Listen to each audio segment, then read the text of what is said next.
नमस्कार दोस्तों, आपका हमारे YouTube चैनल पे स्वागत। आज अपन पढ़ेंगे विज्ञान में अम्ल टॉपिक के बारे में। तो सबसे पहले पढ़ेंगे अपन अम्ल का अर्थ। तो दोस्तों, आप वीडियो देखने से पहले चैनल को सब्सक्राइब कर लीजिए ताकि आने वाली वीडियो के नोटिफिकेशन आपको मिलते रहें। तो अम्ल का अर्थ है खट्टी चीज़ें। अम्ल की उत्पत्ति यानी अम्ल शब्द की उत्पत्ति लैटिन भाषा के एसिड से हुई है, जिसका अर्थ है खट्टी चीज़ें। परिभाषा: वे पदार्थ जो खट्टे होते हैं तथा नीले लिटमस पत्र को लाल कर देते हैं अम्ल कहलाते हैं। परिभाषा है इसकी: वे पदार्थ जो खट्टे होते हैं तथा नीले लिटमस पत्र को लाल कर देते हैं अम्ल कहलाते हैं। अम्लों के प्रकार है। अम्लों के प्रकार 4 भागों में बांटा गया है, जो कि निम्नलिखित है। पहला, हाइड्रो अम्ल। ऐसे अम्ल जिनमें ऑक्सीजन नहीं होती है किंतु इसके अतिरिक्त हाइड्रोजन के साथ अन्य अधात्मिक तत्व होते हैं, हाइड्रो अम्ल कहलाते हैं। हाइड्रो अम्ल यानी ऐसे अम्ल जिनमें ऑक्सीजन नहीं होती है किंतु इसके अतिरिक्त हाइड्रोजन के साथ अन्य अधात्मिक तत्व होते हैं, हाइड्रो अम्ल कहलाते हैं। उदाहरणतः हाइड्रोक्लोरिक अम्ल HCl, हाइड्रोफ्लोरिक अम्ल HF, हाइड्रोब्रोमिक अम्ल HBr आदि। दूसरा है ऑक्सी अम्ल। ऐसे अम्ल जिनमें हाइड्रोजन और ऑक्सीजन के साथ साथ अन्य दूसरे तत्व भी उपस्थित होते हैं, वो ऑक्सी अम्ल कहलाते हैं। ऑक्सी अम्ल यानी ऐसे अम्ल जिनमें हाइड्रोजन और ऑक्सीजन के साथ साथ अन्य दूसरे तत्व भी उपस्थित होते हैं, वो ऑक्सी अम्ल कहलाते हैं। उसके बाद में अपना तीसरा है इसमें उदाहरण ऑक्सी अम्ल का सल्फ्यूरिक अम्ल, फास्फोरस क्लोरस अम्ल और नाइट्रिक अम्ल। तीसरा है परबल अम्ल। वे अम्ल जो जलीय विलयन में पूर्ण रूप से आयनित होते हैं, वह परबल अम्ल कहलाते हैं। यानी परबल अम्ल की परिभाषा है: वे अम्ल जो जलीय विलयन में पूर्ण रूप से आयनित होते हैं, वह परबल अम्ल कहलाते हैं। उदाहरण है HCl। चौथा है अपना दुर्बल अम्ल। वे अम्ल जो जलीय विलयन के आंशिक रूप से आयनित होते हैं, वह दुर्बल अम्ल कहलाते हैं। दुर्बल अम्ल यानी वे अम्ल जो जलीय विलयन में आंशिक रूप से आयनित होते हैं, वे दुर्बल अम्ल कहलाते हैं। उदाहरण है एसिटिक अम्ल, फार्मिक अम्ल, कार्बोनिक अम्ल आदि। अब पढ़ेंगे अपन दोस्तों अम्लों के गुणधर्म के बारे में। तो अम्लों के गुणधर्म निम्नलिखित है। पहला, इसमें अम्ल विद्युत के सुचालक होते हैं। दूसरा, अम्ल अधिक सक्रिय धातुओं के साथ क्रिया करके हाइड्रोजन मुक्त करते हैं। तीसरा, अम्ल धातु कार्बोनेटों तथा धातु एवं बाइकार्बोनेटों से अभिक्रिया करके कार्बन डाइऑक्साइड गैस मुक्त करते हैं। चौथा, अपना अम्ल सार को के साथ क्रिया करके लवण और जल बनाते हैं।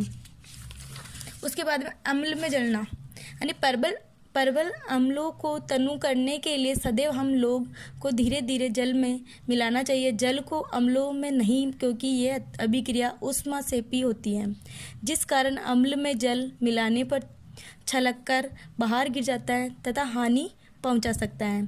तो अब पढ़ेंगे अपन अम्ल वर्षा क्या होती है। यानी साधारण वर्षा में जल में वायुमंडल की कार्बन डाइऑक्साइड घुलने के कारण इसकी pH सामान्यतः 5.6 होती है। यानी अम्ल वर्षा का जो pH मान है वो 5.6 होता है, जो वर्षा के जल में H+ आयन मुक्त कराता है। इसमें पहला पॉइंट है, जब अन्य अम्लों की उपस्थिति के कारण वर्षा का जल का pH मान 5 से कम हो जाता है तो ऐसी वर्षा कहा जाता है।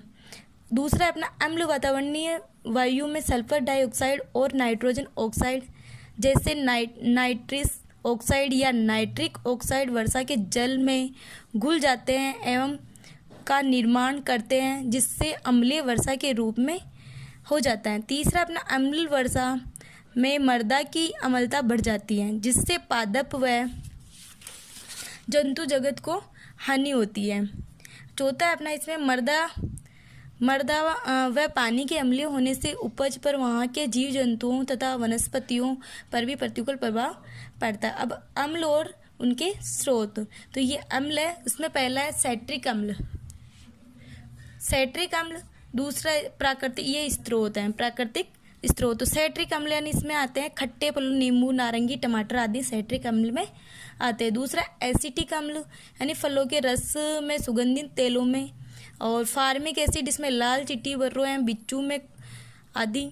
और सल्फ्यूरिक अम्ल, ये कशिश का तेल। नाइट्रिक अम्ल में सोरा और बेंजाइक अम्ल में घास, पत्ते व मूत्र। और मैलिक अम्ल में सेब, केला, संतरे का छिलका, आलू, गाजर। टार्टरिक अम्ल में अंगूर, कच्चे आम, इमली। उसके बाद में ऑक्सैलिक अम्ल, इसमें सारेल के वृक्ष। और मैलिक अम्ल यानी सेब, केला, संतरे का छिलका, आलू, गाजर। और एस्कार्बिक अम्ल यानी आंवला, खट्टे फलों।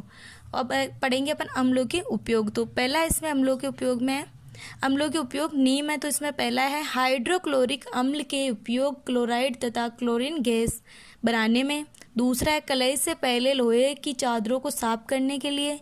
तीसरा है वस्त्र का उपयोग में रंगने के लिए।